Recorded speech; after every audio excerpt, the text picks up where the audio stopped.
aujourd'hui, on ne va pas parler de votre situation maritale parce que c'est une émission qui est vraiment basée sur la discrétion.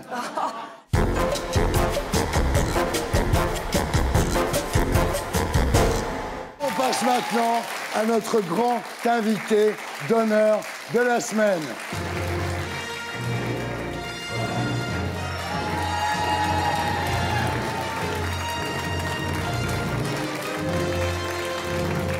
Monica Bellucci, bonsoir. Bonsoir.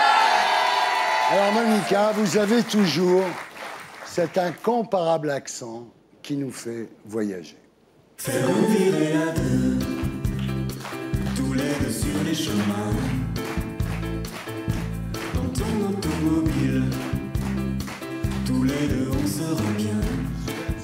Lily Cube. Et dans le ciel il y aura des étoiles. Lily Cube voyage en Italie en hommage à Monica Bellucci. Merci.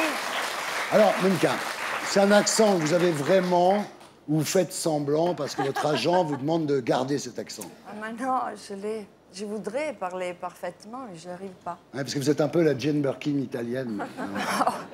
Écoutez, j'adore Jane Birkin, merci pour la comparaison. Ouais. Mais voilà, l'accent est là et quand je travaille en effet dans un film en français, je dois avoir un coach chaque fois pour que l'accent soit le strict minimum. Alors, il y a l'accent, il y a la beauté, parce que l'accent sans la beauté, ça marche pas. Un fantasme, ça vous agace, ça vous flatte, ça vous laisse indifférente? Mais ça m'amuse, surtout, aussi parce que, je veux dire, maintenant je suis une femme adulte, du coup, d'être considérée fantasme, ça me fait un peu rire. Il vous arrive de jouer de votre image, Monica Bellucci? Tous les jours, chaque moment. Je suis une femme. Je vous pose la question parce que la pression qui est exercée sur les femmes, précisément, la pression de l'image, vous la ressentez, vous? Mais la pression, je crois, de l'image est aussi sur les hommes.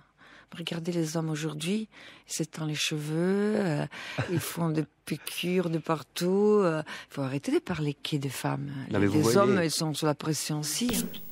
Voilà, Frédéric Weiss. Incroyable, bravo, Voilà. merveilleuse.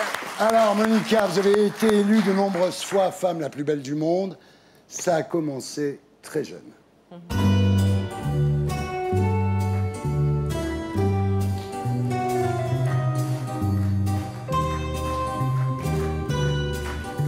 Un jour, votre père vous demande pourquoi vous n'allez pas jouer au square avec les autres. Et vous répondez parce que tout le monde me regarde, les hommes, les filles. Vous êtes tellement belle que quand vous allez déjeuner au restaurant, on vous fait cadeau du déjeuner ou du dîner. C'est vrai. Je crois que je parle à toutes les femmes qui sont jolies et tout. C'est vrai que c'est l'argument numéro un, mais... Mais vous avez été remarquée très jeune. On imagine Oui, très mais- bien votre vie dans cette petite ville de Ombrie, où en fait, une femme qui est très jolie, elle est un peu considérée comme un extraterrestre. Non, disons que quand on est jolie, on crée de la curiosité. Mais c'est vrai que s'il n'y a rien d'autre, la curiosité finit très vite. Et comme je dis toujours, c'est vrai que je fais rien d'exceptionnel. Je suis jolie et je fais la comédienne. Du coup, c'est assez banal tout ça, s'il n'y a pas autre chose à côté. Une curiosité morbide, dites-vous, du simple fait d'exister. C'est-à-dire que, par exemple, quand vous rentriez chez vous, au lieu de passer par la place principale, vous faisiez le tour, vous, parce que tout le monde vous regardait. Moi, je viens d'un petit village. Du coup, c'est vrai que peut-être quand on est jolie, on a un peu plus regardé. Et moi, quand j'étais jeune, j'étais plus timide. Ouais. Une timidité que j'ai toujours, d'ailleurs, hein, un petit peu. Et puis, Monica, vous êtes devenue mannequin.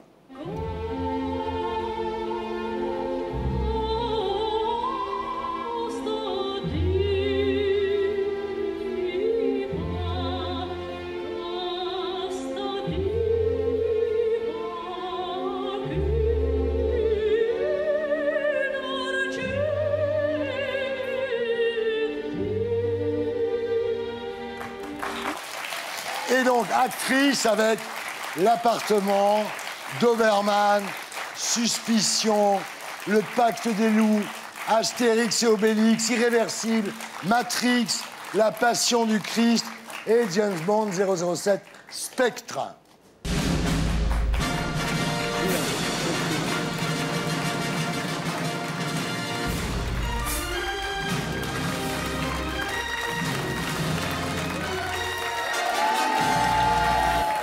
Et vous revenez donc avec un film éblouissant, un film réalisé par Emir Kusturica, dans lequel il joue lui-même.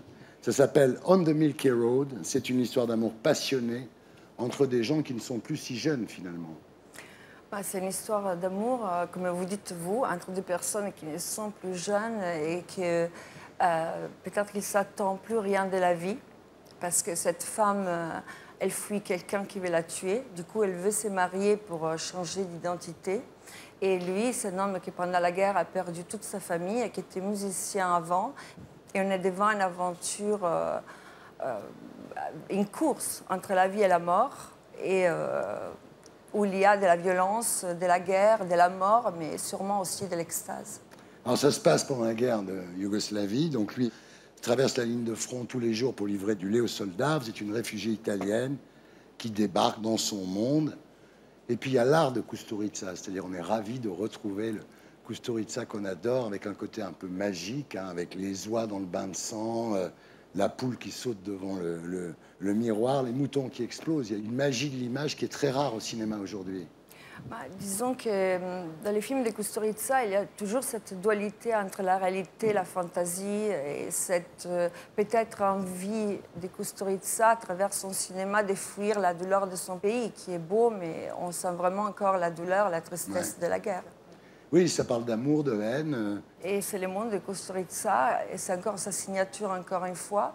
Et je pense que d'assister à cet amour des deux personnes, comme vous avez dit au début, qui sont plus jeunes, et malgré ça, ils pensent encore que tout peut arriver, c'est quelque chose de très beau, comme dire que la sensualité, la sexualité et l'amour sont liés à l'énergie et pas à l'âge. On a encore de l'espérance. Vous dites dans le film à un moment, j'en ai marre d'être belle. Mais c'est le personnage de Costa qui me dit tu es belle. Et moi, je dis la beauté m'a causé que des problèmes parce qu'il révèle la pire partie des gens. Je ne sais pas si c'est vrai, ça. Moi, je pense que la beauté, c'est un cadeau que la vie te donne. Mais c'est vrai que ça peut provoquer des réactions, des fois, qui ne sont pas les bonnes. Alors, vous êtes embarqué dans ce film après votre divorce, donc après 18 ans et 2 enfants avec Vincent Cassel. Vous dites, j'étais complètement perdu, tout ce que j'avais construit avait volé en éclats. Du jour au lendemain, après une relation de presque 20 ans, je devais reconstruire ma vie. Quand on fait un film comme ça, on se reconstruit, c'est une œuvre d'art. Disons que l'amour, pour moi, c'est un moteur, que ce soit dans la relation, que ce soit avec les amis, que ce soit surtout les enfants et la famille. Ouais. Je crois à l'amour comme un moteur de l'existence. Aujourd'hui, on ne va pas parler de votre situation maritale parce que c'est une émission qui est vraiment basée sur la discrétion. C'est connu. C'est très connu, je crois que tout le monde le sait. Regarde Benjamin, il en chie là, regarde, regarde Benjamin. On dirait un diabétique à côté d'un gâteau, regarde là. Non mais...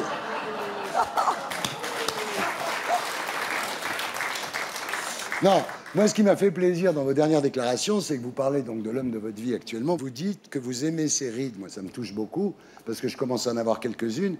Et vous dites... Ah, ok, je parlais des hommes en général. Ah non, mais moi je parle jamais de ma vie privée. Ah, parce connu. que quand je lis ce qui le rend sexy, c'est son vécu.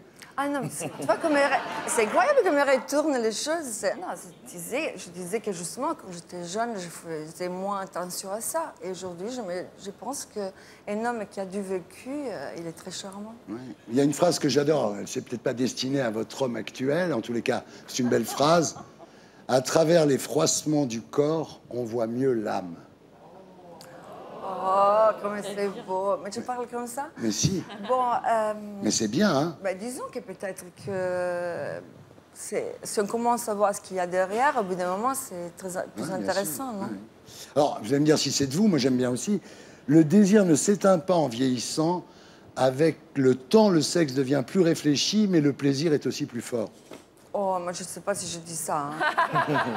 Non, c'est peut-être moi qui ai dit ça. Ça, il ne faut pas exagérer non plus, quand même. Vous savez, moi, je n'aime pas trop parler. Ici, vous parlez beaucoup de choses privées, comme ça. Pas trop, pas trop. Non. C'est pas trop le style de l'émission, mais bon. Mais à l'époque, tu nous avais dit que tu étais Irwan. Ah, c'est vrai. Alors, disons que j'ai amélioré mon français. Qu'est-ce que ça veut dire, en fait? C'était Irwent, non? Irwent, ça veut dire quelqu'un qui qui bouge par passion, un peu par instant. On ne comprendra pas plus ce soir. C'est quelle langue en fait? C'est quelle Non, langue? c'était italien. Irruente, c'est italien. Ah, c'était de l'italien. Après, à l'époque, je parlais encore moins bien. Alors, je ne parle pas bien aujourd'hui. Non, si, Imaginons, si, ça aujourd'hui, Non, tu on parlais comprend. mieux à l'époque. Hein. Non, non. Ça fait quoi, 12 ans que je ne viens pas? Ben oui, c'est pour ça qu'on est très heureux de vous avoir. Alors, 12 ans. il y a un truc, dites-moi si c'est de vous. Quand sensualité et sexualité se mêlent à l'amour, ça devient l'apothéose. Ben, Non, mais- qui ne cherche pas l'amour et la passion ensemble? Les problèmes, justement, des fois, c'est ça dans la vie, non? Pouvoir continuer à désirer la personne qu'on aime. Vous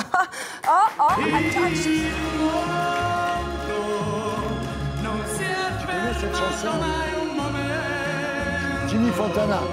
La notte insegue sempre il giorno ed il giorno verrà. Alors, il y a un livre qui est sorti qui s'appelle Rencontres clandestines, écrit par Guillaume Sbalanciello, où vous racontez beaucoup de choses. C'est aux éditions de l'Archipel. J'étais dans un moment de ma vie un peu particulier, dans ma vie privée, et j'ai commencé les films de Kusturica, et on s'est rencontrés pendant ces moments que je tournais les films, ces longs moments. Et voilà. Et on s'est rencontrés, et je me suis dit, si on va au-delà du fait que je suis comédienne et toi écrivain, d'un coup, peut-être qu'on peut faire une chose Mais c'est bien intéressante. le C'est bouquin, juste un échange.